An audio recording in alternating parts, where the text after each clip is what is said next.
impact us? It's been a tough year. It's been tumultuous. It's been painful. There's been a lot of loss. And we've been extremely fortunate in this country to have escaped basically the worst of what most of the countries have been facing.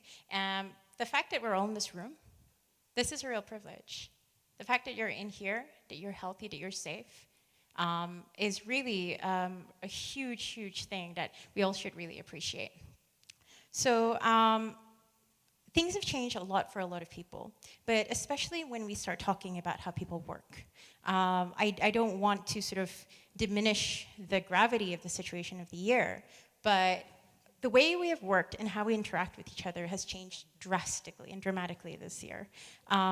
And I don't know about you, but I get asked this all the time. So how did COVID affect you guys? Do you have to work from home? You have to not travel? What's like cooped up at home all day, every day for the first half of the year? People tend to get surprised when I turn around and say, to be honest, not much changed. So I don't know if you know, so my company makes software.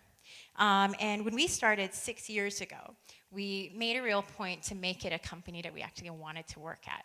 And so I hated the commute. I had to do it when I was living in Melbourne and London and Hong Kong.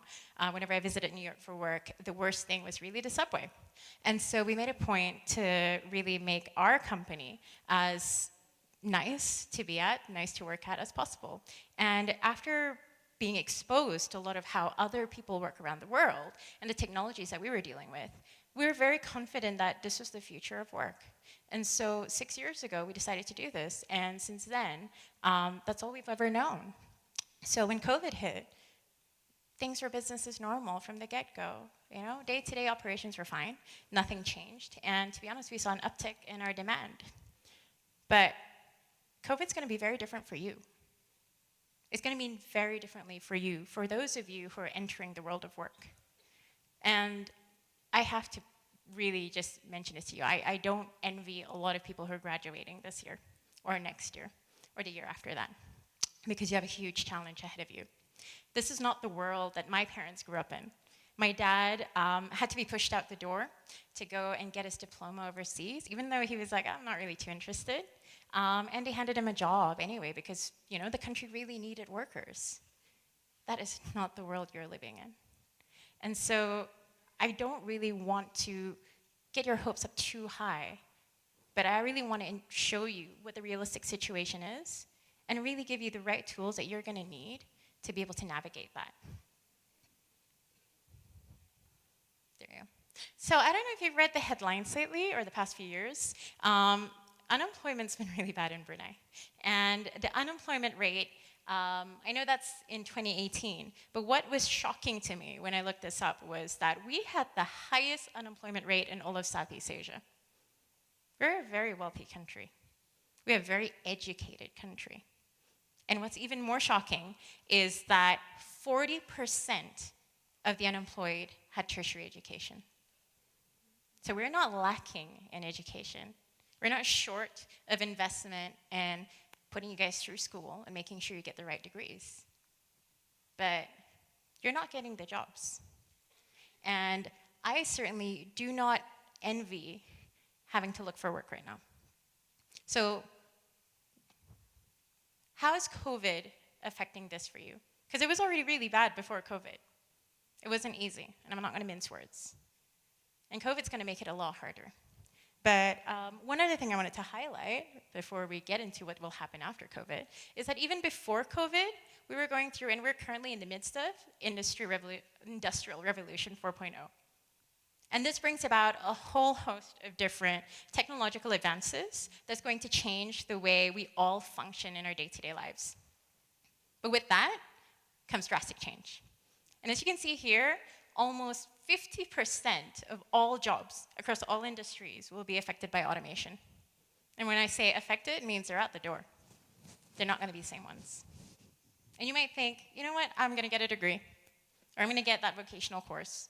I'm going to do this little thing that's going to give me a certificate, and I'll be fine. But as you can see from there, some of these some of these things that are really just going to be automated actually involve a lot of human interaction, thinking. And so I don't think there's any industry that's not going to be affected. Oh, sorry, let me just go back. And I think you as young people are even more vulnerable than most people realize. So even before COVID, things were hard. In a combination of longer lifespans, people working a lot longer, so you'll see a lot more retirement ages go up as the years go by. There are more and more people staying in work and less and less work for you to get into. So the trend has been that young people were already working in lower paid jobs over the past few years. And this is the same across the world. So even in rich countries, you'll see a lot of young people working in service jobs, hospitality. Which industries were the most affected this year? Services, hospitality. The cafes, the restaurants, the hotels. All the food services, all the things that we used to enjoy going out and about. So that has been a really difficult thing to see because that's going to have a long-term negative impact. And I don't want to be a real downer, but climate crisis is also going to affect you. And to be honest, I think this is going to be something a bit more serious in COVID because 80 million jobs worldwide will be gone because of climate. And it's not because of rising sea levels or mass migration, it's because of just heat. You guys know what it's like to be hot outside, right? That's actually going to get rid of a lot of jobs around the world. And if we're actually committed to mitigating and tackling the climate crisis, countries like ours, with oil and gas sectors that everyone depends on for work and the drivers of our economy, is going to have to change. So that job in the oil and gas sector might not be there, or it shouldn't be really. So what does this mean for your future? It's daunting. It's really challenging. It can be scary. Opportunities will be hard to come by. And I'm really sorry to be the harbinger of bad news on such an exciting morning. But if you were to ask me, what do I think about the future? What do I think about the work of the future? I'm so excited. I am so genuinely excited. You see, because opportunities don't happen in a stable environment. Opportunities happen in chaos and disruption, when things change. That's when that happens. You're not going to get a foot in the door if all the seats are taken already and nothing changes for the next 10 years. Well, right now, the door's gone, the tables are out the window, and there are many, many chairs, new ones. And so the important thing is you need to realize how to prepare for this. What areas of industry do you need to know about? And what skills do you need to bring with you? And you have a great opportunity to cultivate this as you're growing.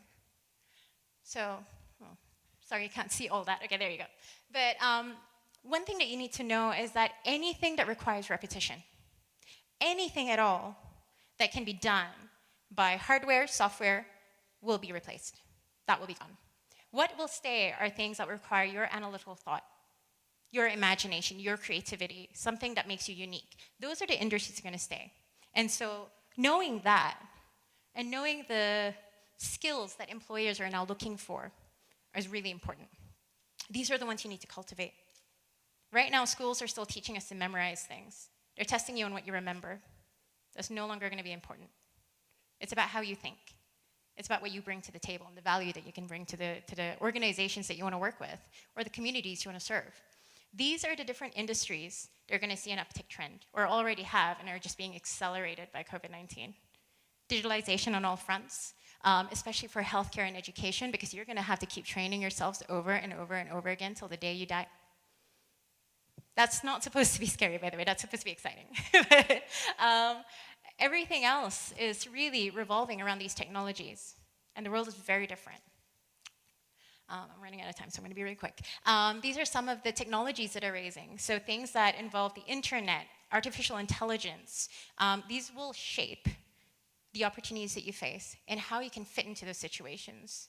So I'm just going to leave with a few things that I think are most important for you to come away with this morning. I think more important than all these trends is really the understanding that work is being reimagined.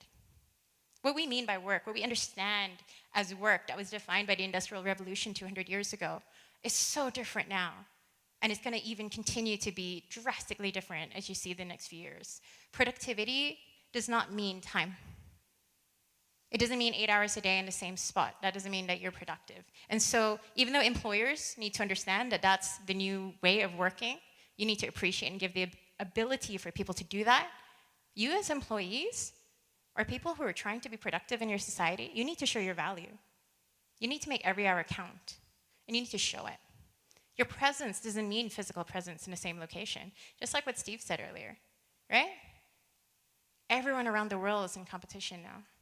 But it also means that you have a bigger stage to shine on.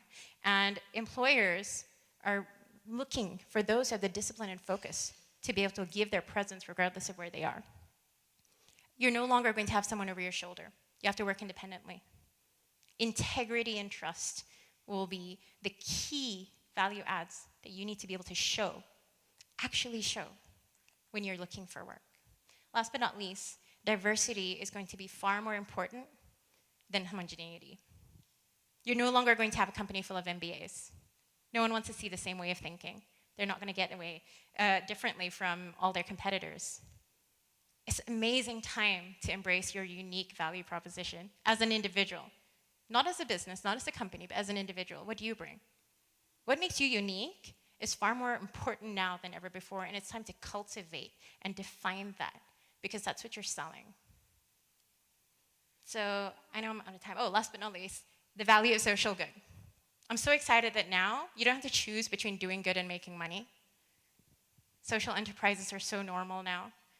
Most industries have to show how they are benefiting their societies to be able to actually have traction.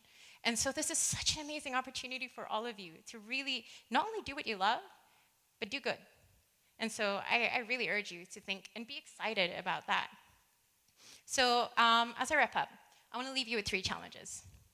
So firstly, you have to be entrepreneurial. Being entrepreneurial doesn't mean just starting a business. It means you have to hunt and carve out your own opportunities. There is no one in the world who's going to hand that to you. You have to fight for it. So you need to know who you are, what you can bring to the table, and what you want. And you have to prepare yourself for it. Next, I want you to be creative and innovative. This is really the key skill that's going to prepare you for the next revolution, industrial revolution, apparently 5.0 we're coming into, and make you more valuable to anyone. You need to create. You need to come up with new ways of thinking when you encounter data and knowledge. You need to come up with better ways to overcome obstacles. That's how you stand out. And last but not least, you have to be courageous.